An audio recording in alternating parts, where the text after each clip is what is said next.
نحمده ونصلي على رسوله الكريم أما بعد فأعوذ بالله من الشيطان الرجيم بسم الله الرحمن الرحيم رب اشرح لي صدري ويسر لي أمري واحلل عقدة من لساني يفقهوا قولي۔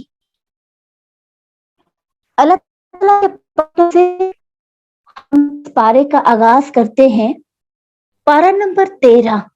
آج ہم انشاءاللہ تعالیٰ اس کی ریڈنگ کریں گے اور پارہ نمبر 12 میں جو کچھ پوائنٹس رہ گئے ہیں اس کو دیکھتے ہوئے اور وہ کہانی جو سیدنا یوسف علیہ السلام کی ہم پڑھ رہے ہیں اس کو مکمل کریں گے۔ یہ پارہ اتنا اہم ہے اور اس کے اندر اتنے زیادہ احکامات بتائے گئے ہیں کہ اللہ تعالیٰ سے ہم یہ دعا کرتے ہیں کہ اللہ تعالیٰ ان سارے پوائنٹس کو ہمیں سیکھنے اور سکھانے والا بنا دے۔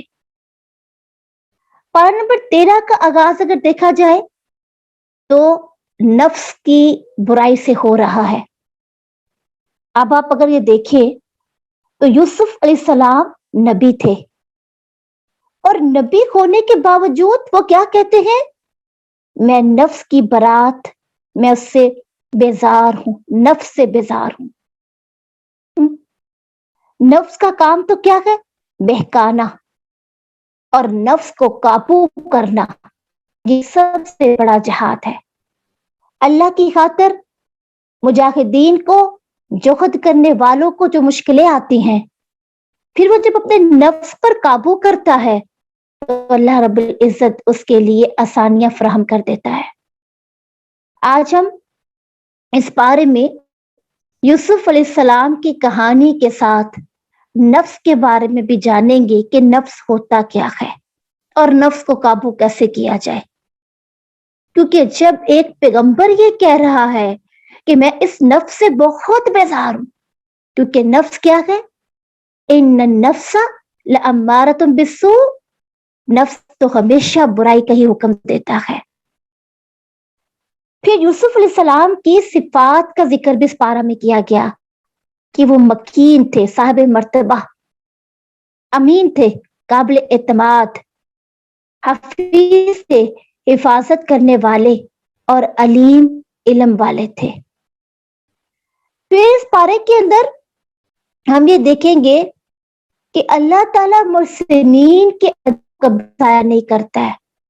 اللہ رب العزت نے یوسف علیہ السلام کو سرزمین مصر میں اعلیٰ اختیارات عطا کر دیے اور کتنے کٹھن مراحل سے یوسف علیہ السلام گزرے اور اللہ نے ان کو مصر کی بادشاہت عطا کر دی۔ اس پارہ کے اندر آپ دیکھیں گے کہ حفاظت صرف اللہ کی ہے، فَاللَّهُ حافظہ، اللہ ہی بہترین حفاظت کرنے والا ہے۔ نظر بد، یہ اتنا ٹاپک ہے کہ اگر ہم نظر پہ ہی ایک آج بات کرنا شروع ہو جائے تو ہم نظر بد کو ہی صرف دیکھ پائیں گے، باقی باتیں شاید ہم نہ کر پائیں، لیکن ہم ان سب چیزوں کو کوشش کریں گے کہ مختصراً اور جامع بات کر کے اللہ کی توفیق سے بات آپ تک پہنچا دی جائے اور اس کے اہم نکات کو اور ان پوائنٹس کو ضرور دیکھا جائے۔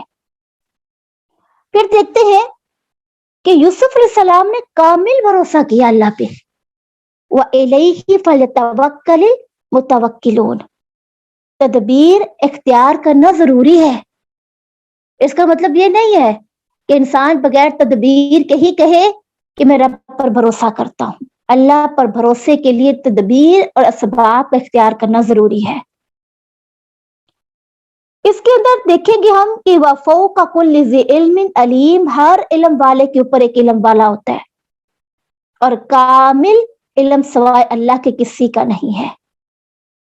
پھر اس میں صبر اور ضبط کتنا زیادہ، یعقوب علیہ السلام کو ہم نے دیکھا کہ صبر افضل ترین ایمان ہے، اور یوسف علیہ السلام نے اپنے غم کا اظہار صرف اللہ رب العزت سے کیا اور کیا کہا؟ انما اشکو بسی و حزنی الی اللہ، میں اپنے غم کا شکوہ اپنے رب سے کرتا ہوں. مایوسی کفر ہے، کیونکہ یہ کبیرہ گناہ بھی ہے. جو یعقوب علیہ السلام نے مایوسی نہیں کی. غلطی کا اعتراف، اس میں ہم دیکھیں گے کہ بھائیوں نے کیسے غلطی تو کی، گناہ بھی کیا، مگر غلطی کا اعتراف کر لیا. اور غلطی کا اعتراف کر لینا توبہ کہلاتا ہے. اور معاف کر دینا یہ ایک مومن کی شان ہے، ایک مومن کا اخلاق ہے جو معاف کر دیتا ہے. خواب کی تعبیر کس بارے میں ذکر کیا جائے گا کہ 40 سال خواب کی تعبیر، 40 سال کے بعد یوسف علیہ السلام نے جو خواب دیکھا تھا اس کی تعبیر رونما ہوئی.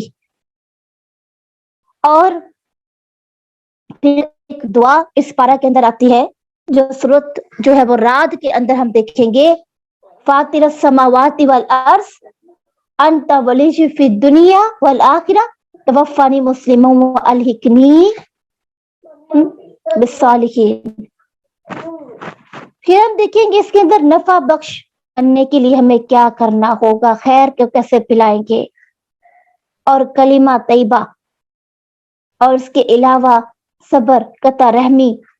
یعنی اس پارہ کے اندر اتنے پوائنٹس ہیں، اتنے زیادہ کے اندر اللہ اس نے ہمیں، اگر ہم تھوڑی تھوڑی بات بھی کریں نا تو اللہ تعالیٰ سے ہم یہ دعا کرتے ہیں کہ اللہ تعالیٰ ہمیں اس پارے کا حق ادا کرنے والا بنا دے.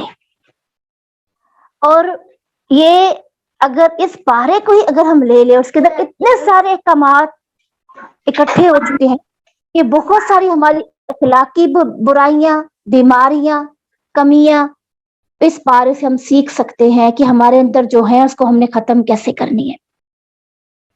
تو پارے کا آغاز کرتے ہیں.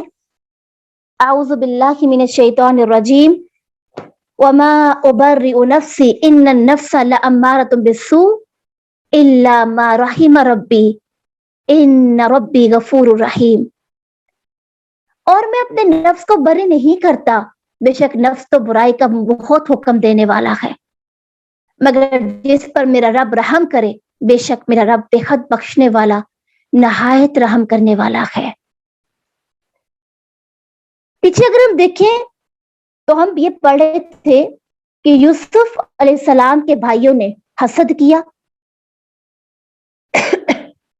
اور حسد کی بنا پر انہوں نے اپنے بھائی کو خون میں گرانے کا ارادہ کر لیا. ایک بھائی تو یہ کہنے لگا کہ ہم اس کو قتل کر دیتے ہیں تاکہ نہ بجے گا بانس اور نہ رہے گی بانسری، جیسے دنیا میں ہوتا ہے.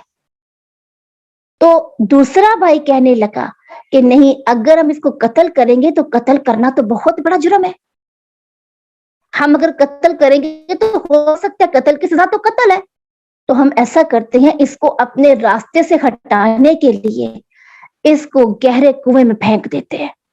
مسافروں کا کوئی قافلہ وہاں سے نکلے گا، اس کو اپنے ساتھ لے جائے گا، یعنی یہ کم از کم اپنی جان سے تو ہاتھ نہیں دھو بیٹھے گا نا. چلیں، ہماری باپ کی نظروں سے دور ہو جائے گا، ہم سے دور ہو جائے گا، لیکن اس کو مارتے نہیں ہیں. تو سب نے اس بھائی کی تجویز کو سہا اور یوسف علیہ السلام کو کنویں میں پھینک دیا. لیکن کہا جاتا ہے کہ اللہ تعالیٰ نے کنویں کی تہ تک جانے سے پہلے ہی جبرائیل علیہ السلام کو پہنچ کر اسے محفوظ کرنے کا حکم دے دیا. لہذا یوسف علیہ السلام آرام سے کنویں کی تہ میں ایک پتھر پر جا بیٹھے اور آپ کو کوئی خراش تک نہ آئی. یہ ہے اللہ کا اذن. جب اذن ربی ہوتا ہے تو کوئی کچھ کر نہیں سکتا. اور بھائی کنویں میں پھینک کر رات کے وقت روتے ہوئے اپنے باپ کے پاس آ گئے اور ایک جھوٹی کہانی اپنے باپ کو سنا دی. اور کیا ہے کہ جنگل سے اچانک ایک بھیڑیا آیا اور اس نے یوسف علیہ السلام کو ہڑپ کر لیا اور یوسف علیہ السلام کی خون پر خون آلود قمیض کر کے باپ کو دکھا دی. باپ نے جب صورتحال دیکھی تو کیا کہتے ہیں؟ اللہ اکبر. کہا وہ تو بڑا عقل مند ہے بھیڑیا. باپ کہنے لگا اس نے پورے یوسف کو تو کھا گیا لیکن میرے یوسف کی قمیض کہیں سے پھٹنے نہ دی. اب باپ تھا نا, باپ کو اپنے بچوں کا پتا ہوتا ہے, تو اس کو تھوڑی تھوڑی جیسے کہتے ہیں نا کہ ایک بات سوجھ گئی کہ انہیں کچھ نہ کچھ میرے بیٹے سے کیا ہے. مگر کیا کہتے ہیں, میں صبر کرتا ہوں اور میں اپنا معاملہ اللہ کے سپرد کرتا ہوں. بھائی کہتے ہیں سازشیں تیار کرنے کے بعد جب اپنے باپ کی خدمت میں جاتے ہیں تو کیا کہتے ہیں, روتے پیٹتے چلاتے باپ کو سارا قصہ سنا دیتے ہیں. اللہ اکبر. لیکن اللہ کا فضل کیا تھا کہ یوسف علیہ السلام حفاظت کے ساتھ کنویں کی تہ خانے سے نکل آئے اور اللہ رب العزت نے ان کی حفاظت کی. اور ہوا کیا کہ وہی جو انہوں نے سوچا تھا, وہاں سے اردن سے ایک قافلہ, مسافروں کا قافلہ مصر کی طرف جا رہا تھا. انہوں نے اپنے راستے میں کنواں دیکھا تو پانی کے لیے وہاں ٹھہر گئے. جب پانی نکالنے والوں نے ڈول لٹکایا تو سیدنا یوسف علیہ السلام اس میں بیٹھ گئے. ڈول باہر نکالا تو اس میں پانی کی جگہ ایک لڑکا بیٹھا ہوا تھا. قافلے والوں کی تو خوشی کی انتہا نہ رہی. انہوں نے مصر کے بادشاہ کو بیچ دیا. مصر کے بادشاہ نے اسے خرید کر اپنی ملکہ کے سپرد کر دیا. کو کنویں سے نکال کر مصر کے شاہ کی محل میں پہنچنے کا اہتمام کر دیا. اور عزیز مصر کے بارے میں یہ آتا ہے کہ یوسف علیہ السلام کو کتنی قیمت میں خریدا. بعض کا کہنا ہے کہ 20 درہم میں, بعض کہتے ہیں کہ ان کے وزن کے برابر, ان کے وزن کو تولا گیا تھا اور اس کے برابر ان کو چاندی دی گئی تھی. بہرحال عزیز مصر نے خرید کر اپنے محل میں رکھا, اپنی بیوی کو دیا اور کہا کہ یوسف علیہ السلام کا خیال رکھنا. مدعی لاکھ برا چاہے تو کیا ہوتا ہے, وہی ہوتا ہے جو منظور خدا ہوتا ہے. ہمارے خلاف سازشیں کرنے والے کچھ بھی کر لیں, جب اذن ربی نہیں ہوتا ہمارا کوئی کچھ بگاڑ نہیں سکتا. حتیٰ کہ یوسف علیہ السلام اپنی بھرپور جوانی کو پہنچ گئے, 40 سال کے ہو گئے, اور یوسف علیہ السلام کے حسن و جمال کے چرچے پورے مصر میں پھیل گئے. یہاں تک کہ یوسف علیہ السلام جس محل میں رہتے تھے اس بادشاہ کی بیوی, مصر کی بیوی, عزیز مصر کی بیوی, وہ بھی فریفتہ ہو گئی. اور ایک لوگ رغبت سے مجبور ہو کر فاخرانہ لباس تن کیے, محل کے دروازے بند کر لیے اور یوسف علیہ السلام پر ڈورے ڈالنے لگی. لیکن یوسف علیہ السلام چونکہ انبیاء کی نسل میں سے تھے, تقوی شعار تھے, جب آپ کو اس ماحول میں دعوت دی گئی تو آپ نے بے ساختہ یہ کہہ دیا, میں اپنے رب سے ڈرتا ہوں. کالا معاذ اللہ, مجھے اپنے رب سے ڈر لگتا ہے, ایسا کرنا میرے لیے ممکن ہی نہیں ہے. اس سنسنی خیز مناظر کو قرآن کے اندر وراوتہ التی ہوا فی بیتہا عن نفسہ, آیت نمبر جو ہے 23 سے 29 کے اندر اس کا تذکرہ ہمیں ملتا ہے. یوسف علیہ السلام ایک حسین و جمیل نوجوان تھے, انبیاء کے خاندان میں سے تھے, انتہائی پاکیزہ تھے, اور اللہ تعالیٰ کے فضل و کرم سے ان کے عصمت کے دامن پر داغ نہ آیا. اللہ کے رسول نے کیا فرمایا, 7 افراد ایسے ہوں گے جنہیں قیامت کے دن عرش کا سایہ نصیب ہوگا. ان میں سے ایک کیا کون ہے, عادل حکمران. دوسرا, جو شخص تنہائی میں اللہ کو یاد کرے اور اس کی آنکھوں سے آنسو جاری ہو جائیں. اور تیسرا وہ شخص ہے جو اللہ کے نام پر اکٹھا ہو اور اللہ کے نام پر ہی جدا ہو. یعنی ہم اب کس کے نام پر اکٹھے ہوئے ہیں, ہم اللہ کے نام پر اکٹھے ہوئے ہیں, اور ہم نے جدا بھی اللہ کے ہی نام پر ہونا ہے انشاءاللہ. اللہ تعالیٰ سے ہم یہ دعا کرتے ہیں کہ یا رب ہمیں بھی قیامت کے دن عرش کا سایہ نصیب کرنا, کیونکہ ہمارا بیٹھنا, ہمارا یہاں پر جمع ہونا صرف اور صرف رب العالمین کے لیے ہے. پھر جو اللہ کی راہ میں اس طرح خفیہ انداز میں خرچ کرے کہ اس کے بائیں ہاتھ کو بھی پتہ نہ چلے کہ اس کے دائیں ہاتھ نے کیا خرچ کی ہے، اس کو بھی قیامت کے دن عرش کا سایہ نصیب ہوگا۔ پھر ایسا نوجوان جس کی پرورش اللہ کی عبادت میں ہوئی ہو، یعنی اتنی اللہ کی عبادت کرنے والا ہو کہ دن رات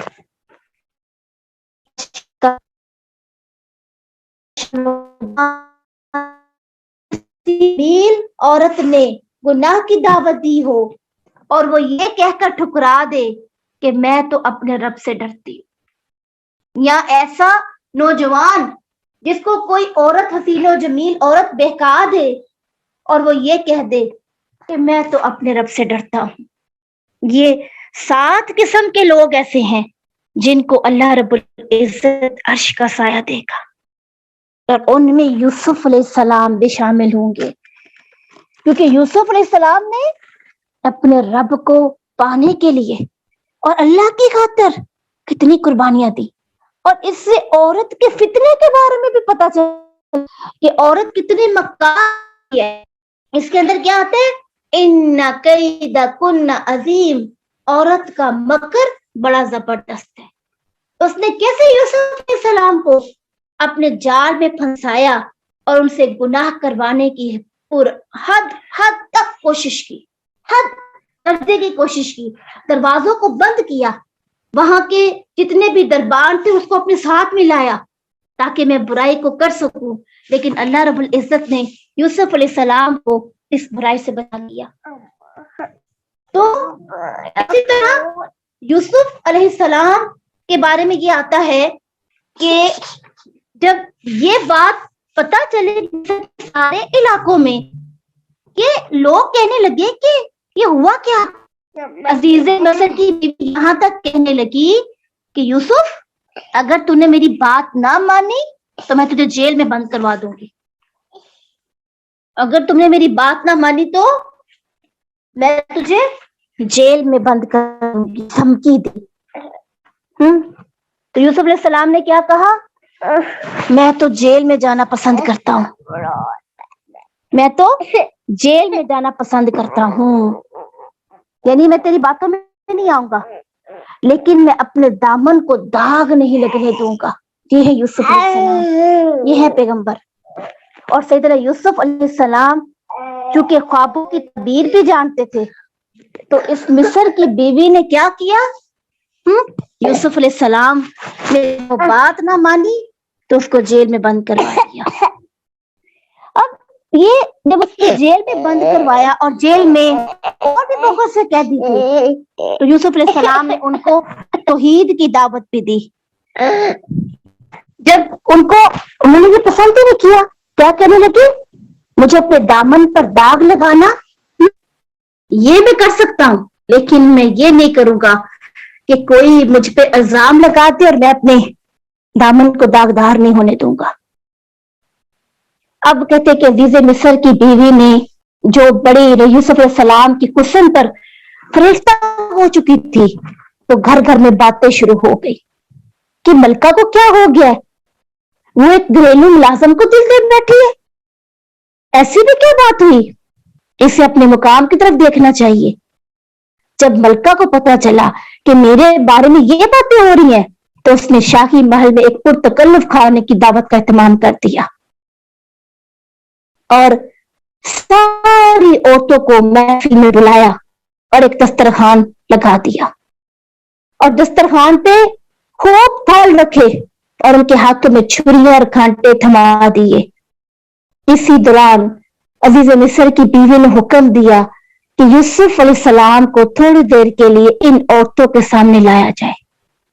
جب وہ تشریف لائی عورتیں یہ دیکھ کر حیران رہ گئی کہ اتنا حسین و جمیل چہرہ انہوں نے اپنی زندگی میں نہیں دیکھا تھا، اور وہ دیدار یوسف میں ایسے دم بخود ہوئی کہ چھریوں سے بے خودی نے اپنے ہاتھوں کو کاٹ لیا اور پکار اٹھی، یہ تو کوئی بشر دکھائی نہیں دیتا، یہ تو کوئی آسمانی مخلوق ہے۔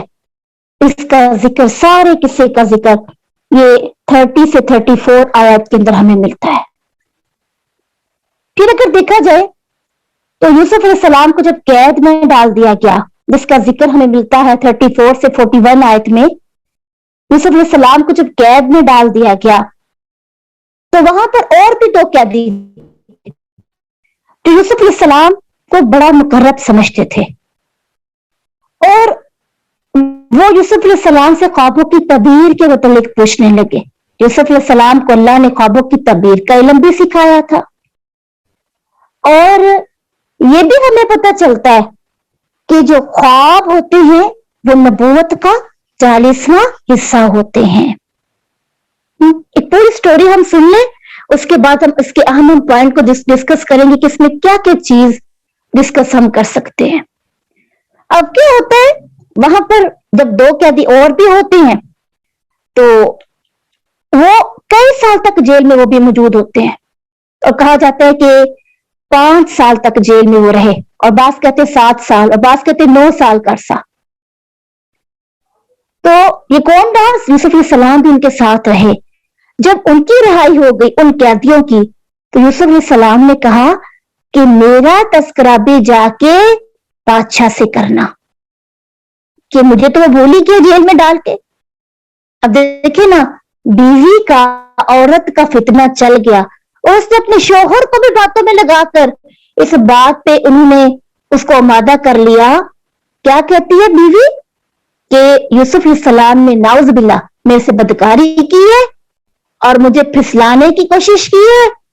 اب بادشاہ جو ہے وہ ششوپن میں مبتلا ہو گیا کہ یہ کیا، یہ تو بڑا اچھا انسان تھا، ایک نوجوان خوبصورت ہے، اس نے میری بیوی کو ہی ورگلا دیا۔ اور اصل میں بادشاہ جو ہے نا پریشان بھی ہوتا اور گھبراتا بھی، کیونکہ اگر وہ یہ بات نہ مانتا نا اپنی بیوی کی کہ اس کو جیل میں ڈالا جائے، کیونکہ شور پڑ گیا پورے محل میں، اگر وہ بیوی کی بات نہ مانتا تو پھر اس کی بیوی بدنام ہو جاتی اور بادشاہ خود بدنام ہو جاتا۔ اس سے اس کی حکومت کو خدشہ ہو جانا تھا نا لاحق۔ تب وہ گھبرا گیا اور اس نے کیا کیا، یوسف علیہ السلام کو جیل میں ڈال دیا۔ اور خوابوں کی تعبیر پوچھتے، یوسف علیہ السلام ان کی خوابوں کی تعبیر بتاتے، اور 5 سال، اور ایک جگہ پہ 7 سال، اور ایک کہتا 9 سال کا عرصہ جیل میں رہے۔ اور جب وہ دوسرے قیدی رہائی ان کو ملی تو انہوں نے کہا یوسف علیہ السلام نے، جب تم باہر جاؤ تو اپنے بادشاہ سے میرا ذکر کرنا۔ شیطان نے تو ان کو بھلا ہی دیا ہے۔ کس نے بلایا؟ شیطان نے۔ اور یوسف علیہ السلام کئی سال قید میں پڑے رہے۔ اب ہوتا کیا، ایک دفعہ مصر کے بادشاہ کو بھی خواب آ جاتا ہے۔ کیا آتا ہے کہ 7 لاگر گائے، فربا، لاگر کا مطلب ہے کمزور گائے، موٹی موٹی گاؤں کو کھا رہی ہیں۔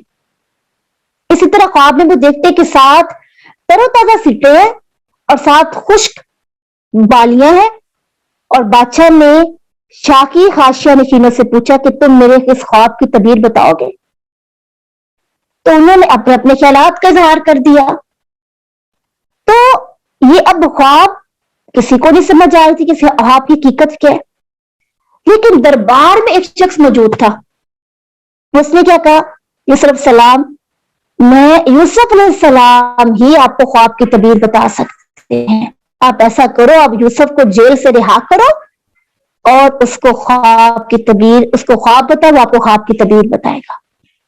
اب کیا ہوا، یوسف علیہ السلام کو جیل سے نکالا گیا، اور یوسف علیہ السلام نے واقعی جو خواب بتایا اس خواب کی من و ان تعبیر ویسے ہی ہو گئی۔ کیا تھا خواب کی تعبیر یوسف علیہ السلام نے بتائی؟ انہوں نے کہا کہ آپ نے جو خواب دیکھی ہے کہ جو 7 موٹی گائے ہیں 7 دبلی گایوں کو کھا رہی ہیں، اور 7 ہری بھائی اور 7 سوکھی ہیں، تو اس کا مطلب یہ ہے کہ یوسف علیہ السلام نے کہا 7 سال لگاتار آپ کھیتی باڑی کریں گے، اور جو کھیتی بھی آپ لوگ کاٹو گے اس میں سے تھوڑا اناج اب باقی چھوڑ کر باقی اناج کو بالیوں میں رہنے دینا۔ مطلب کیا، وہ کہنے لگے کہ ایک وقت آئے گا کہ آپ کے شہر میں قحط سالی پڑ جائے گی، اور آپ کا ملک جو ہے اور ارد گرد کے علاقے